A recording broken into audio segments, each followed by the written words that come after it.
মাস ৩-৪ আগে একটা তরকার প্যাকেট আনা হয়েছিল। ওই যখন মনে করো ঠান্ডা ঠান্ডা ছিল, তো তখনই হাফটা করা হয়েছিল। যেহেতু বড় প্যাকেট, পুরোটা তো হবে না, মানে লাগবে না। আর অর্ধেকটা যে পড়েছিল করাই হচ্ছিল না। তাই আজ ভাবলাম রাতের খাবারে কি বানাবো। তখন মনে করলাম সেই তরকার প্যাকেটটার কথা। তো এখন যদিও সেইভাবে তরকাটা না আর বানানো হয় না, আগে আগে খুব বানাতাম। আর তারপরেও শীতের দিনে কিন্তু তরকা রুটিটা বেশ ভালোই লাগে। এখন যেহেতু গরম পড়ে গেছে, তো সেইভাবে আর করা হয় না, অনেক দিন ধরে থাকছে। তাই জন্য ভাবলাম নষ্ট হওয়ার আগে করেই নিই। দেখো বেশ অনেকগুলো কিন্তু ভিজিয়েছে, কিন্তু আমি সেই সকালবেলাতেই। তরকাটা করার আগে যদি আগের দিন রাতে ভেজানো হয় বেশি কিন্তু ভালো হয়।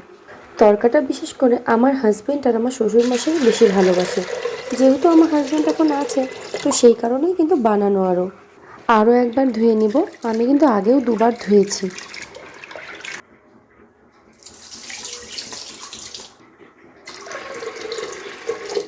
একটু লবণ আর হলুদ দিয়ে কিন্তু এটাকে সিটি দিতে বসাবো। আজ আর আমি তরকার কোনো রেসিপির ভিডিওটা কিন্তু দিব না, কারণ এর আগেই কিন্তু আমার চ্যানেলে একটা তরকা বানানোর ভিডিও আছে, চাইলে তোমরা গিয়ে সেটা দেখতে পারো। আর পুরো ভিডিওটা আবার নতুন করে না দেওয়ার একটাই কারণ যে প্রচুর সময় লাগবে। আর বর্তমানে আমার হাতে প্রচুরই সময় কম, যে কারণে আমি কিন্তু সঠিকভাবে ভিডিওগুলো পোস্ট করতে পারি না। আর মেন কথা কি, ভিডিও দিয়ে যেহেতু অভ্যাস আর আমি ভিডিও দিতে ভালোবাসি, তবুও তোমাদের সাথে হাজার ব্যস্ততার মাঝেও আমি কিন্তু ভিডিওটা মাঝে মধ্যে দেওয়ার চেষ্টা করি। তবে মিহু এখন বড় হয়ে যাওয়াতে আমার কাজের চাপটা আরও বেড়েছে। নতুন করে অ্যাড হয়েছে ওকে একটু পড়তে বসানো, তাছাড়াও আমি টিউশন পড়াই, সেই স্টুডেন্টদেরকে পড়ানো, সব মিলিয়ে না আমার বাড়ির কাজ সেরে আর নতুন করে সেইভাবে সময় হয়ে ওঠে না। তবুও যে ভিডিওটা বানানো আমার একটা শখের কাজ, সেই জন্য কিন্তু মাঝে মধ্যে আমি দেওয়ার চেষ্টা করি ভিডিও। আর একটা কথা আমি সবসময়ের জন্য মানি, আমরা যদি চেষ্টা করি এমন কোনো কাজ নেই যে পারবো না। হাজার ব্যস্ততার মধ্যেও আমি যেই কাজটা করতে ভালোবাসি আমি কিন্তু টাইম বের করে করতেই পারবো। যেমন ধরো কারোর হাতের কাজ, আবার কেউ ধরো কাউকে ফোন করা, একটা রুটিন চেক, এই ধরনের অনেকেই কিন্তু এই অজুহাতটা দেয়, সময় পাইনি ফোন করার। কিন্তু আমার কাছে এটা কিন্তু একটা অজুহাতই মনে হয়, কারণ আমরা চেষ্টা করলে এমন কোনো কাজ নেই যে পারবো না। হাজার ব্যস্ততার মাঝেও একটা খোঁজ কিন্তু নেওয়াই যায়, কি ঠিক না? ক্যামেরাটা অফ রেখে আমি কিন্তু আটা মেখে 8-10টা রুটি করে নিলাম, আর তার সঙ্গে এই সব কেটে মশলাটা মানে তরকা রান্নার সব কিছু রেডি করে নিলাম। তার মাঝে এসে গেল 2-4টা ফোন যদিও, তো তাদের সাথে একটু ফোনে কথাও বলে নিলাম। যেমন আমার মা, দিদি, আমার বান্ধবী, 3টে ফোন এসেছে, 3টেই অ্যাটেন্ড করতে করতে সব কাজ সেরে নিলাম।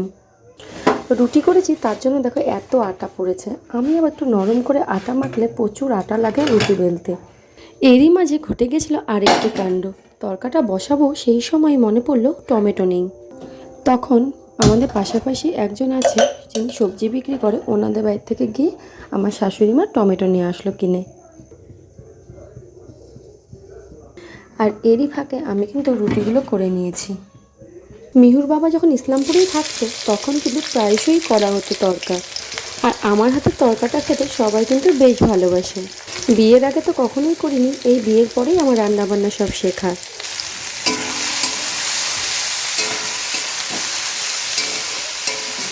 আর হ্যাঁ, এখন যে দেখছো রসিয়ে কষিয়ে তরকা রান্না করছি, আগে কিন্তু এই তরকা আমি মুখেও তুলে দেখতাম না, তবে এখন কিন্তু মন্দ লাগে না। এইরকম কিন্তু বহু খাবারই আছে আগে খেতাম না, তবে এখন কিন্তু খাওয়া শিখে গেছি, বরঞ্চ লক্ষ্মী মেয়ের মতন খেয়ে উঠি বললেই চলে। আর ঠিক সেরকমই আগের অনেক প্রিয় প্রিয় রান্নাগুলো খাওয়ার কথা এখন কিন্তু ভুলেই গিয়েছি বললেই চলে। ঠিক মেয়েদের জীবনটা এইরকমই, কিন্তু একসময় একটা জিনিস যেটা খুব ভালোবাসতাম, এখন হয়তো বছর চলে যায়, বছর কি হয়তো কয়েক বছরও পার হয়ে যায়, যেটা কিন্তু আর খাওয়া হয় না। কবে বাড়ি যাব, কবে মা বানাবে, তারপর আর হয়তো গেলে পরেও সেই সময় সেই জিনিসটা অনেক সময় হয়ও না।